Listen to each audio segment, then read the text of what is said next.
Hello everyone, welcome back to my channel. इस video में हम करेंगे क्लास 12 की पॉलिटिकल साइंस का chapter number 3, politics of plan development.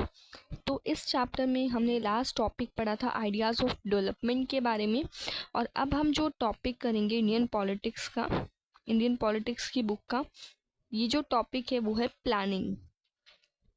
तो लास्ट वीडियो में हमने डेवलपमेंट के आइडियाज़ के बारे में देखा था। मतलब जो डेवलपमेंट है उसको हम एक तरीके से नहीं देख सकते हैं, हमें उसके अलग अलग जो व्यूज़ है वो देखने पड़ेंगे।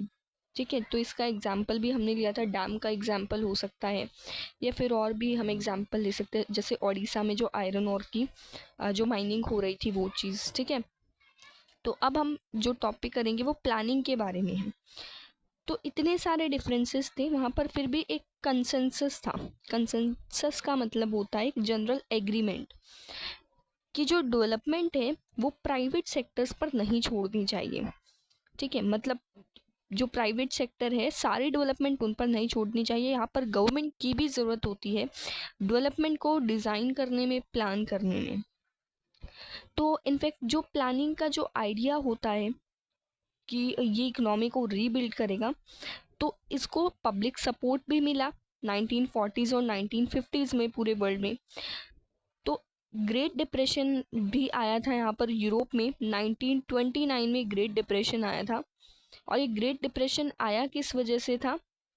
ग्रेट डिप्रेशन इसी वजह से आया था कि जो सारी चीज़ें वो प्राइवेट सेक्टर्स पर छोड़ दी गई थी, गवर्नमेंट जो है वो कोई इन्वॉल्वमेंट यहाँ पर नहीं रख रही थी। ठीक है, मतलब मार्केट फोर्सेस पर ही सारी चीज़ छोड़ दी गई थी, डिमांड एंड सप्लाई वाला जो कॉन्सेप्ट है उस पर यहाँ पर गवर्नमेंट ने कोई रोल प्ले नहीं किया। इस वजह से क्या हुआ, 1929 में ग्रेट डिप्रेशन आया। अब यहाँ पर डिप्रेशन का मतलब मंदी से है, मतलब एकदम से जो सारी चीज़ है, हर चीज़ में मंदी आ गई थी। ठीक है, बिल्कुल जो मार्केट थी वो बिल्कुल डिप्रेस्ड हो गई थी, तो इसी को ग्रेट डिप्रेशन बोला गया था। और वैसे ग्रेट डिप्रेशन जो है उसी से जो मैक्रो इकोनॉमिक्स है वो भी इमर्ज होते हैं, जो कि इकोनॉमिक्स का कॉन्सेप्ट है। अब जो इंटर वॉर रिकंस्ट्रक्शन चल रहा था जर्मनी एंड जापान में, ठीक है, और इकोनॉमिक ग्रोथ जो है वो हुई थी यहाँ पर सोवियत यूनियन में। इतनी सारी प्रॉब्लम्स के बावजूद भी यहाँ पर इकोनॉमिक ग्रोथ हुई थी 1930s और 1940s में। ये इस एग्रीमेंट पर इस एग्रीमेंट को कंट्रीब्यूट करती है। अब जो प्लानिंग कमीशन था, प्लानिंग कमीशन कहाँ का है? इंडिया में बना था प्लानिंग कमीशन, जो कि कब बनाया गया था? 1950 में प्लानिंग कमीशन को बनाया गया था। ठीक है, और 1951 में इसने अपना फर्स्ट प्लान जो है उसको एग्जीक्यूट किया था। ठीक है, 1951 में फर्स्ट प्लान एग्जीक्यूट किया, 1956 तक वो चला, 5 ईयर प्लान था ये। फिर 1956 के बाद तीसरा ऐसे प्लान, सेकंड प्लान आया, फिर थर्ड एंड फिर फोर्थ, इसी तरीके से आया। लेकिन ये जो प्लानिंग कमीशन था इसको 2015 में रिप्लेस कर दिया गया, और 2015 1 जनवरी 2015 में यहाँ पर जो प्लानिंग कमीशन उसकी जगह ले ली थी नीति आयोग ने। ठीक है, नीति जो फुल फॉर्म है इसकी वो होगी national institution for transforming India. ठीक है, नीति आयोग जो था उसने इसकी जगह ले ली थी। अब जो प्लानिंग कमीशन था ये एक सडन इन्वेंशन नहीं था, मतलब ऐसा नहीं था कि जैसे इंडिपेंडेंस हुई तो एकदम से प्लानिंग कमीशन को हमने बना दिया। ये पहले से ही प्लान था। इनफैक्ट इसकी एक बहुत इंटरेस्टिंग हिस्ट्री है। हम क्या एज्यूम करते हैं कि जो प्राइवेट इन्वेस्टर्स हैं, जैसे कि इंडस्ट्रियलिस्ट हो गए, बड़े बड़े बिजनेसमैन, एंटरप्रेन्योर्स हो गए, तो ये जो प्लानिंग का आइडिया है ये भी इसके साथ जुड़े हुए थे। They seek an open economy without any state control. वैसे जनरली क्या होता है कि ये प्लानिंग मतलब हम जनरली क्या एज्यूम करेंगे कि ये प्लानिंग से जुड़े हुए नहीं होंगे। ठीक है, लेकिन फिर भी ये जुड़े हुए थे। और साथ ही साथ हम ये सोचेंगे कि ओपन इकोनॉमी जो है, ओपन इकोनॉमी मतलब फ्री इकोनॉमी। ठीक है, तो इस इकोनॉमी पर, मतलब जहाँ पर सिर्फ मार्केट फोर्सेस चले, डिमांड एंड सप्लाई का कॉन्सेप्ट चले। ठीक है, तो ये भी चाहते हैं कि जो स्टेट का कंट्रोल है वो ना हो, यहाँ पर कैपिटल के फ्लो पर स्टेट का कंट्रोल ना हो, ये भी चाहेंगे। जनरली अगर हम देखें।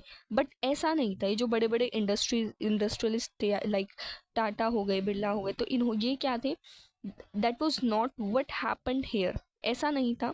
बल्कि बड़े बड़े इंडस्ट्रियलिस्ट जो थे वो एक साथ आए 1944 में, और उन्होंने एक जॉइंट प्रपोजल रखा कि हमें एक प्लान्ड इकोनॉमी जो है उसको सेटअप करना पड़ेगा कंट्री में, मतलब यहाँ पर गवर्नमेंट जो है उसका भी रोल हो, और इसी को बॉम्बे प्लान जो है वो भी कहा गया।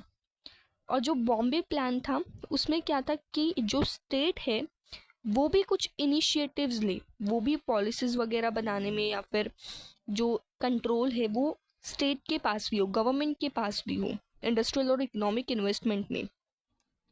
तो लेफ्ट से राइट तक जो प्लानिंग थी डेवलपमेंट के लिए, वो सबसे ऑब्वियस चॉइस थी, मतलब ये तो करनी ही थी कंट्री के लिए आफ्टर इंडिपेंडेंस। जैसे ही इंडिया इंडिपेंडेंट बना उसके तुरंत बाद जो प्लानिंग कमीशन है वो बन गया, और जो प्राइम मिनिस्टर है वही इसके चेयरपर्सन हुए, ठीक है। And it became most influential and central machinery, और ये सबसे ज़्यादा इन्फ्लुएंशियल और सेंट्रल मशीनरी बनी, सेंटर की एक मशीनरी बनी जिसने पाथ को एक जो रास्ता है उसको, स्ट्रेटजी को उसने डिसाइड किया कि इंडिया को डेवलपमेंट के लिए क्या स्ट्रेटजी और क्या पाथ जो हैं वो लाने हैं।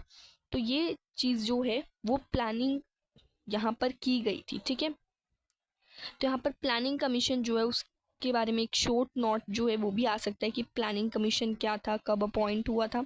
तो ये सारी चीज़ हमने पढ़ ली। 1950 में अपॉइंट हुआ था, फर्स्ट प्लान इसका 1951 में था, हालांकि इसके बारे में अभी आगे भी आएगा।